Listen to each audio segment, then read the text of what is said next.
what they want about Drew, but I love the fact that she was so open to share so much of her personal life this season. Like the stuff that was going on with her and her husband, the stuff with her and with old daddy. How do you feel about the old daddy thing? I hate that name. Okay. I had already heard. I can turn a shade tree into a money tree. Oh, daddy, I hate it. But I love that they shared. You know, I love the fact that old daddy came on. He came on the show. And you're calling him old? Okay. Because that's what they call him. Okay. I don't know his real name. Okay. Okay. What am I calling him? He's real daddy, but what we call him old daddy. What's his birth daddy? But no, I can get that. So you like the fact that she was able to show all of that? Yeah, I love the fact that they were so open. Like, that is tough. I agree with her. Like, anytime I have to share something about my kids or dealing with stuff with me and Riley, that stuff is like you having tears on and off camera. Okay, so let's talk about that. What? Since we're having these moments today, you did share about that. People, you know, they said you're looking for a storyline, so you shared about blah. How the hell am I looking for a storyline? Listen, he and I were actually going through this during the time of taping. Like, for me, it's not, I don't make up stuff to show y'all. I can't make up a court case. It's happening. You know what I'm saying? So I give y'all the real of what I'm dealing with at the time. The reason why I even went to get the back child support was because Riley said, I want my money. She was like, that's not your money. It's my money. She's in college. NYU ain't cheap, honey. It is not cheap. And the cost of living for her to be up there is not cheap. So to me, I felt like when she said that, I'm like, okay, you're right. And to be clear, I had to go back before she turned 18 or else the process of getting the back money would be harder. You know what I'm saying? It's a lot different than you just, you know, making them, the city or defects or whoever it is, tell them he ain't paying and then they go after them. You know what I'm saying? If you have to do it after 18. So Riley turned 18 last summer, and so that's why I did it before that, her birthday. You know what I'm saying? Okay. And that's how you end up seeing it during this time. So that's how we see the process that we see on the show. So it wasn't for a storyline. No, it definitely was not for a storyline. It was going to happen regardless of whether you see it or not. Okay. Was Block ever married? He was never. Well, I mean, I don't know if he's married now to the... I'm just asking because this is what the blog says. I'm reading the blog comments. The blog, he's so full of shit. And to be honest with y'all, this is the thing that irks me too. You know, I know there's been rumors or him saying, oh, my fans, you know. Okay, first of all, y'all, to be clear, he was not married to his first baby mama at all. They was never married. They lived together and had kids together. They were never married. But mind you, when I dated him, it was not for a long period of time. And the reason why I found out that, because like a couple people had told me that, you know, they had heard that he was still kicking it with his kid's mom. So I asked him multiple times, are you still dating her, whatever? And he's like, no, you know, lying. Girls, ladies, y'all know how you can date a dude and he's kicking it with somebody else or with somebody else and he be lying. He was lying about everything. That's a whole speak on it in itself if I told y'all that to you. But basically, the way I found out that he was lying, I checked his voicemail one day. Yes, I used to be one of those type of girls that I checked his voicemail. He gave you the code or? No! He had numbers on his tattooed on him and I tried it one day and it went through. Hold on, what? He had the years, I guess, of his first two kids was on his arm. And you know how you could call somebody and the voicemail come on, you just hit pound or whatever and it asks you for the code. And I just tried and it went through. This is a funny story. This ain't got nothing to do with the reunion, but this is We're talking about what's happening. Okay, the kid part. It's funny. Okay, so I checked his voicemail and I had checked his voicemail for a few weeks. Listen, he used to have different girls on there. Every time I checked, it was a different girl on that damn voicemail. And mind you, we weren't even talking at that time. Well, we were we were still hanging out, but I was pissed at him about something else. I was like, do you just like flirting with everybody? It would be like new people. Mm-hmm. I just met you at the such. One time, this dude had the OnStar bitch was on his voicemail. The OnStar lady was on his voicemail saying, hey, I was calling, I know I'm not supposed to do this, but, you sounded so cool on the phone. I just wanted to call you back and give you my number. Yes. So every day he had like different girls on the voicemail, and I was like, okay, this is a bit much. But it was one day where the baby mom had said, hey, babe, she says like, I won't, whatever she said, love you. Wait, what? Did she just say love you? So I called him back and I said, okay, tell me the truth. Are you still in a relationship with your kid's mom? And he said, no, I told you I ain't in no relationship, blah, blah, blah. I said, okay. I said, well, if you don't tell me, I'm going to call it myself. And he was like, call it in. Because he didn't know I had the number, but I ain't got it for the voicemail. So I said, okay, cool. So I called her. And I was like, hey, I ain't even really know her name because, of course, she's not saying her name on his voicemail. They know each other's voice. So she's like, I was like, is this Black Baby Mom? Whatever. She's like, yup. I was like, so anyway, long story short, I'll tell y'all that on another day. But the point is, he's been online telling everybody this story about, I called trying to mess up his family. I'm like, yo, lying ass.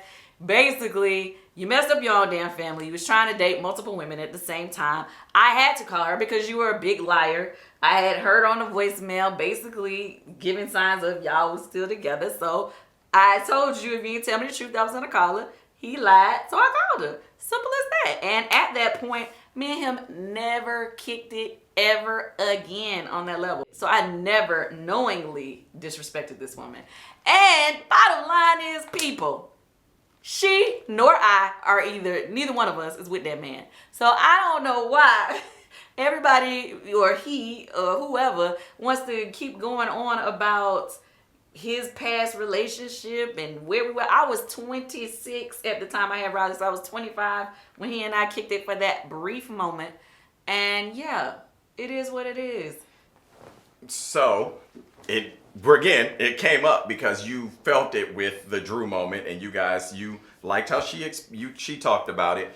And yeah. I'm asking the question again because this is the stuff that the bloggers ask when they see this kind of, she's here, and Candy can't say nothing. So I know the people want to know, like, okay, well, let's talk. If you're going to speak on hers, then they're like, you got to speak on yours so we understand the context. So yeah, my situation, I don't know what Drew's situation was when she was with old daddy back in the day. Okay. But all I can do is speak on where my situation is. Okay. You know what I'm saying? He decided not to continue to pay his child support. And I hate that some people felt like, oh, Candy, you wrong, blah, blah, blah. But I feel like he's just as wrong. I feel like men supposed to do their part, keep up their responsibility. And secondly, a lot of people may or may not know, he had millions of dollars before. I don't know what he did with it. You're financially set. It don't matter. This ain't my money. This Riley money. And Riley needs her money. So I don't care how you feel about it. My daughter's in college. She has a future she's trying to build and prepare for. So any money that he or I has to contribute to her, she needs it. And I don't care how y'all feel about it. Okay. All right. So I know a fan question is, how do you feel about the Instagram speak on it that referenced Black Lives Matter? Lord. Okay, so at first I wasn't even really gonna speak on it. That's Portia did on her Insta page or whatever. Okay. First of all, I honestly felt like if Portia was gonna do a speak on it, I would have preferred her to come to speak on it, to do the speak on it. The registered trademark of Candy Code Entertainment speak on it?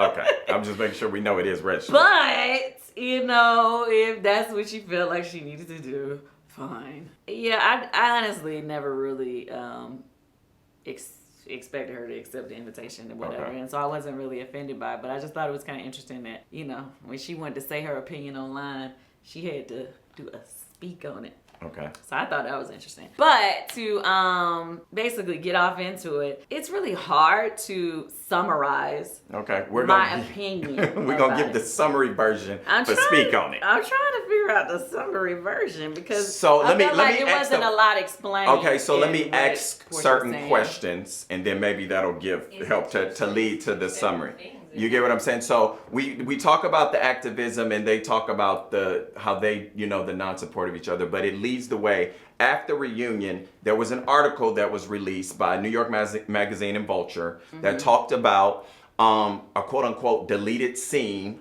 and then that's where Portia goes on to speak on this deleted scene, but it references Black Lives Matter and text messages and things of that nature. So the first question is, was there ever a scene where you confronted Portia? There definitely was a scene, for sure. In the clips that I've seen of what Portia had to say, she admitted that there was a scene where we all had a conversation. But to give clarity, for me, at that time, it was not a Black Lives Matter issue. Okay. It was simply your friend put your text on blast and y'all was over there being shady towards me. Okay. And so that was my reasoning for bringing that up to Portia at that time because, I mean, Portia and I always have a history of different things happening in the past, but more so I've always felt like she befriends people who I end up having issues with, and then, those same people be putting her on blast or be putting her in messed up situations or whatever. So at that time, Nene had sent copies of screenshots of, it was a group text with all of the women of RHOA. At that time, we didn't know that Nene and Eva was not going to be in season 13, so it was all of us, including them as well. Okay, so this was earlier last year. The text messages happened at, I believe, the top of June. Okay. Like when this whole social unrest was first happening. So she had sent a copy of our screenshot of our text to this blogger, our whole group text. She sent it to the blogger, and then she also sent the blogger a copy of their side text with just Nene, Portia, Tanya, and Marlo on it. Okay. So there's a side text and then it was a main text. So your conversation with Portia is about the side texts that were leaked to the blog. That was leaked to the blog. And basically, I was just saying to her that, y'all sitting up here shading me in this little side text you got going on, and now this blogger is over here basically talking trash about me or whatever, or using it to say negative things about me. So I was pissed about the things that the blogger took from the text or whatever. And I just basically was like, you on this group text saying that's not what you said to me in our text, but you went over there with them and said something different. But on this side group text that the blogger was reading, basically she was letting it be known that the other girls did not like that I had reached out to the network. I think she said that Tanya had sent those girls some type of comment of, something that she had posted on social media, which was funny because I saw what she posted on social media and did not know it was about me at the time. Then she had said something, I guess, Portia chimed in, was like, hell yeah, if she gonna do something, then we need to, then we don't even need to reach out to nobody or something. So it was clear that the energy on the group text was not the energy that was on the text with all the rest of us on it. And to be clear, Nene did not send in a screenshot of their side text to raise me up in a blaze of glory, honey. It was not for that. It was definitely shade that was thrown there. And mind you, on top of that, the blogger started comparing me to Terry Crews at the time, and started calling me Candy Cruz and calling me Candy Coons. So as you would know, I was pissed because I'm feeling like, okay, how the fuck I get compared to this, you calling me these names and all of this stuff when I was trying to just do something positive. I don't have to pull up what the lady had said. On the group text, it really was Tanya's, from what the lady said, Tanya had expressed to them something, whatever, her disdain or whatever, she was upset. And then Portia chimed in or whatever. Marlo didn't really say nothing. And surprisingly, Needy wasn't really saying much either in the group text. But she screenshot that group text and sent it to the blogger. And so for me, it just kind of felt like she was just letting it be known, yeah, these bitches don't fuck with her and how she, you know, and what she did. And plus, she wasn't putting herself on blast. She was putting them on blast. So to be clear, we had an entire group chat with all of us on there. Okay. And I think some of the girls had was saying that they wanted to get our production company, who is Truly Original, to make a donation to on our behalf of the girls. They wanted to do a donation. They wanted to set up a conference call so that we can all ask True Entertainment to make this donation. Okay. I was like, okay, I'm gonna be cool with doing a part of whatever they wanted to do. But I had other things that I felt needed to be done, and it couldn't be done by Truly Original. Okay. So the things that I wanted to see done is I wanted to see, because it was a lot of conversation, obviously, in the blogs at the time about systemic racism and stuff like that. And so I'm always telling people that you have to make change within these companies from a top executive standpoint in order to see more, black people doing things, at a major level. You know what I'm saying? And if we don't like the way that we're seen in television and all this stuff, those are decisions that, the executives make. So you need to have more African Americans in these positions to be able to see these type of changes you want to happen, right? So I reached out to a person that I had a relationship with at the top of the network to basically say, look, I know you've been showing things on social media. I think it needs to be a special on television so that people can see the struggle of what's happening right now. I also would like for you to agree to hire more African Americans, in top executive positions, because it was hardly any. Yeah.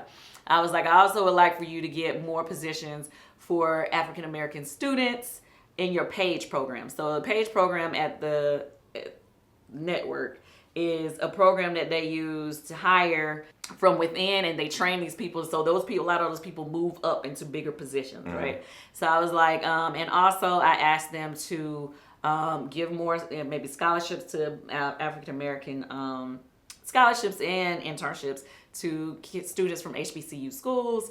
And I said, and I would like for you to approve some black-owned production companies for physical production. So what that means, a lot of people don't get it, is a lot of us have production credits. You know what I'm saying? I have production credits, executive producer credits on all of my, specials and spinoffs, whatever that I've done.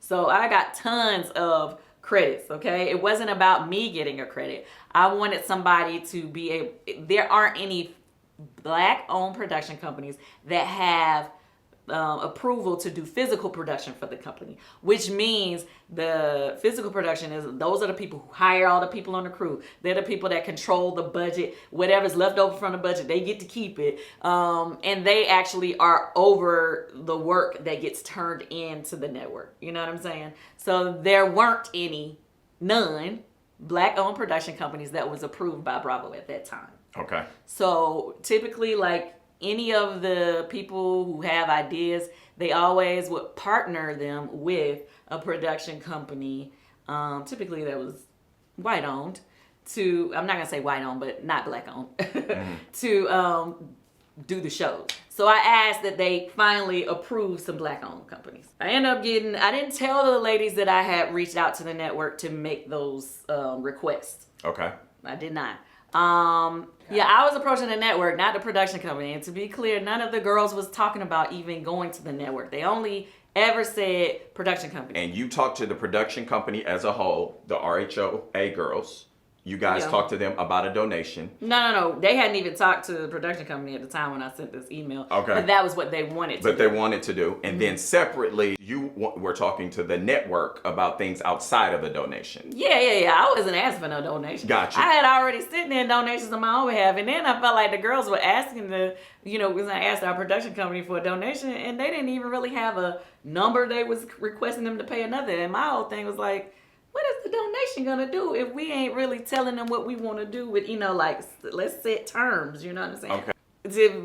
To be clear, I sent, once I did get my answers from the network and they agreed to do pretty much most of all the stuff that I had asked, I chimed in on the group text with everybody on it because I'm excited. I chimed in with them. I said, hey guys, I reached out to the Bravo. I asked them for this, and that. And they said yes to these things or whatever, right? I put that in our group text.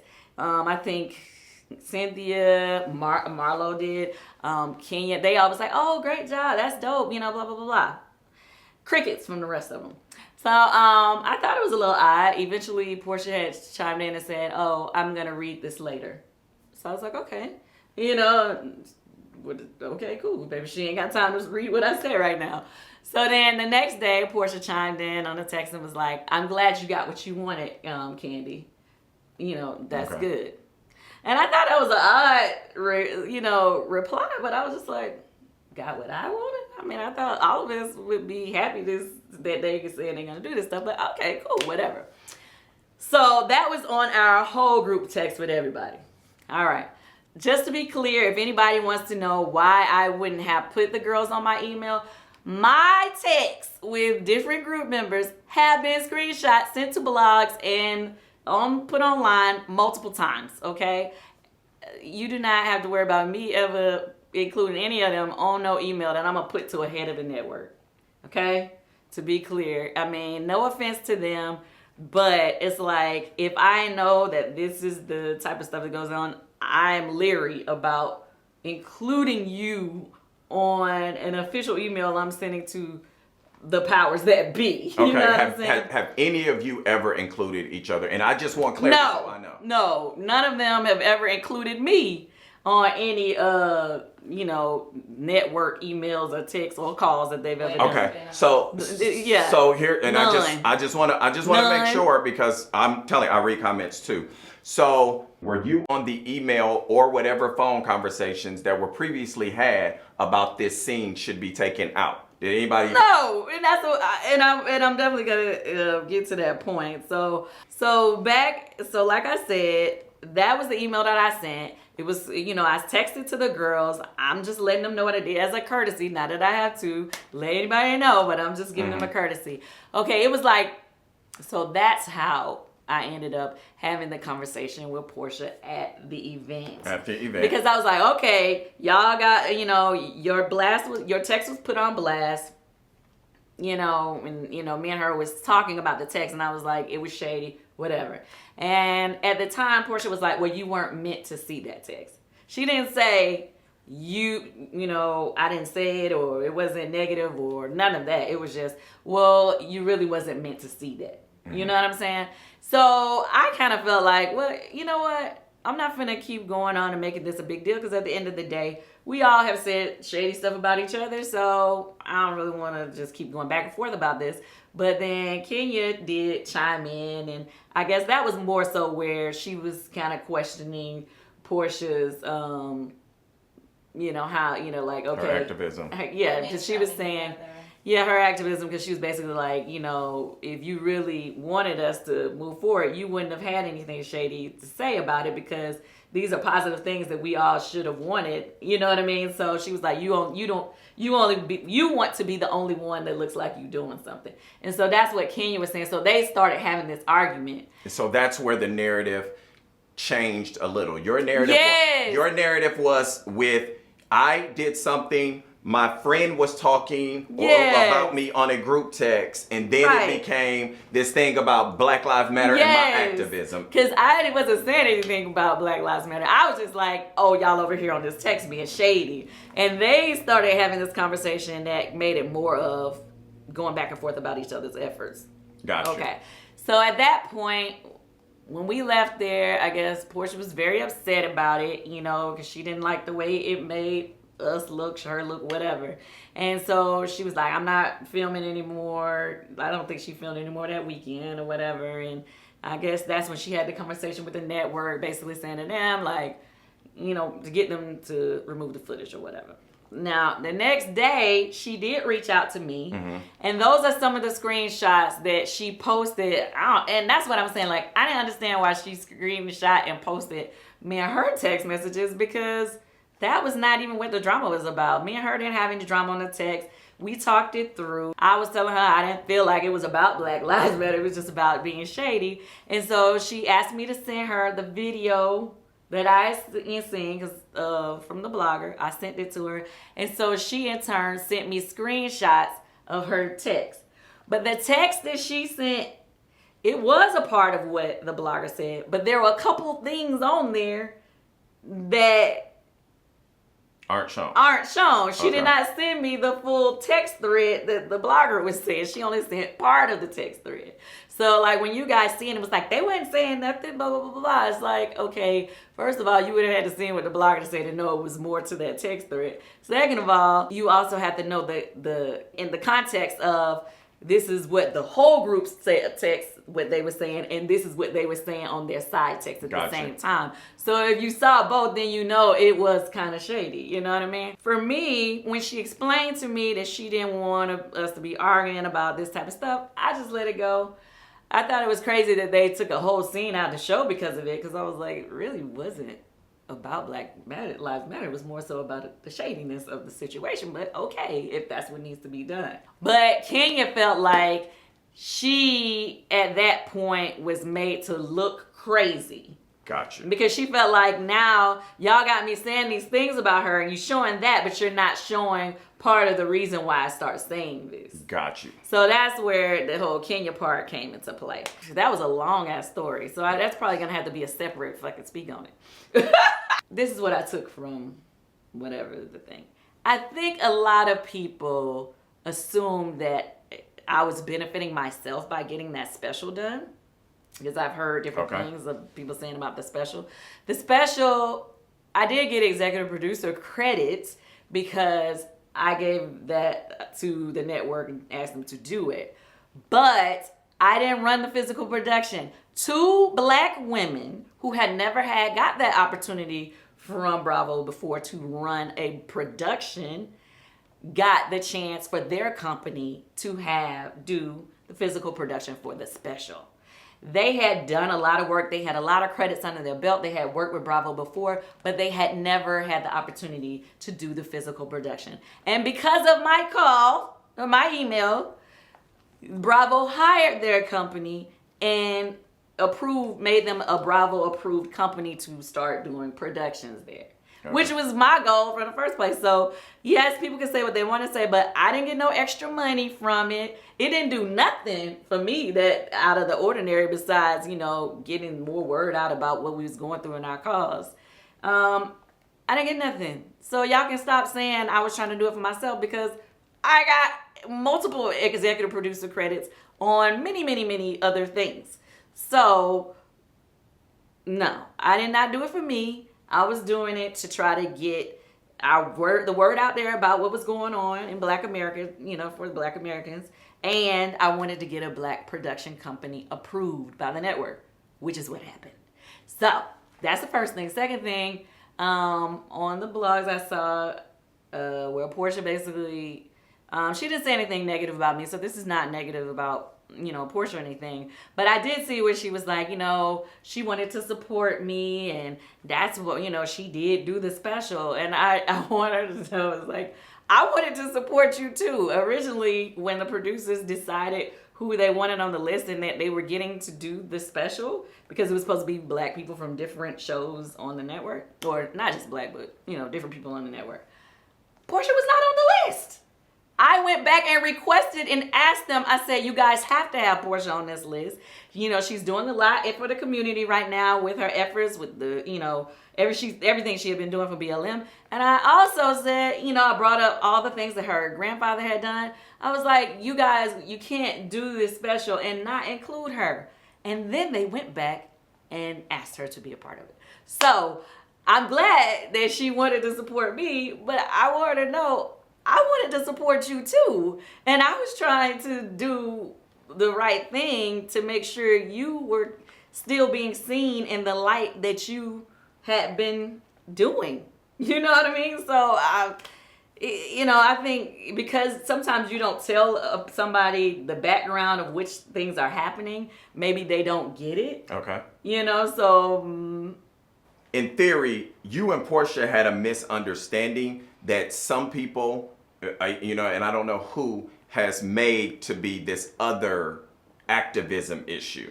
yes. Okay. So anyway, like I said, Portia wasn't happy with the way things looked on the show at the time, so she asked the network to pull it out. I wasn't on that call, so to be clear, she had her own separate call. Same way I've had my own separate calls about stuff. But she wasn't happy about it then. And then this year, when this magazine reached out to us separately, I guess they already had the information about what happened in the scene when they called me. So I don't know if they had got that information from Kenya or whatever. But when they called me to ask me about, you know, the different things that happened in the scene and whatever, I was only answering the questions that they gave me. I know I saw on one of the a clip of her speak on it where she said she didn't understand why I didn't clear something up. And I'm like, well, basically, it was nothing to be cleared up. Like, I totally, at that time, did feel like the text was shady. The text that you are showing online right now is not the whole text thread that we were debating about. There's only a piece of it. So if you only give people a piece of the information, of course, they're going to be like, oh, they picking on you. But nobody was picking on her. It just, I was not happy about the text that was being said or whatever. I approached her about it, not trying to question her activism, just saying I didn't like the shady text. And it just got twisted into a whole nother issue. That was long as hell, but I mean, I didn't know any other way to explain it without giving you the background information, because what I did realize from the comments that I was seeing on different blogs when the Portia Speak On It came out, people were confused. They didn't really know what the argument was about. They didn't know what it was. It just looked like people were shading her, and I'm like, no. And then people was upset because I guess on an interview somebody asked me about why, what did I think about her thing, and I just like, I didn't get it, I didn't understand it, because at the time I had not watched it, I had not seen it, and I was trying to promote my Lifetime movie, so I really didn't want to give it much energy. So your first concern when you went up to her at Todd's party was, okay, my friend's gossiping about me. Did that ever get solved? Was it ever, I'm sorry? It was not it was nothing to solve. You weren't supposed to see that. She said her answer was, you wasn't supposed to see it. It wasn't meant for you to see. It wasn't, sorry. It wasn't, we didn't mean it like that. It was just, well, it wasn't meant for you to see. And at the time, I don't really, because she didn't even have a chance to even look at it yet, or what the blogger was saying. So I guess she didn't really know what all the girl read on social media. You know what I'm saying? So she didn't, you trying to like, okay, well, shit, I don't know what all she said, so I'm not gonna say too much of nothing. But yeah, it was just kind of like, well, you weren't meant to see that. Those are her exact words. So I'm just like, okay, I mean, cool. All right. I see where we stand. I get it. I think we answered a lot of what people, I think, always want to know is the tea. I think you gave a lot of insight, that segued into this reunion episode. Did I get some tea? And Envy, which was the #1 scripted program of the night when it premiered. So say what you want, buddy. I'm part of the hits after hits after hits. Hits. Yes, Lifetime. Let's do it again. So if there is nothing else, I guess we have spoken. I want to say I'm almost at 500,000 subscribers now. And I'm super excited by that. But I really need to get to the 500,000. Because first of all, I want, like my son says, my son Ace wants a golden play button. So I'm almost to that point, but I'm going to let him hold my golden play button when I get it, until he is able to get his own golden play button. But that's all Ace talks about. Okay. and I need y'all to help me get there. So please, can you please subscribe to my channel? Also, you know what? Turn on your alerts, honey, for when I post up, because Speak on it, be lit. Speak on it be super lit, and we try to bring more good stuff to this channel. And I'm gonna need y'all to act like y'all want to know the news, okay? And stop just letting all these bloggers give all our clips and then you get it there. No, you need to get it on Candy Online. Get your real Speak on It tea, because they only give you a little piece. We be giving you all the tea. Speak on it, be lit. Speak on It's lit. So thank you for watching. Subscribe, comment, share. Don Juan. Subscribe, comment, share. That's we here. This was a lot. I'm sweating. Keep up. Thank you for watching. Speak on It. I had already heard. I can turn a shade tree into a money tree.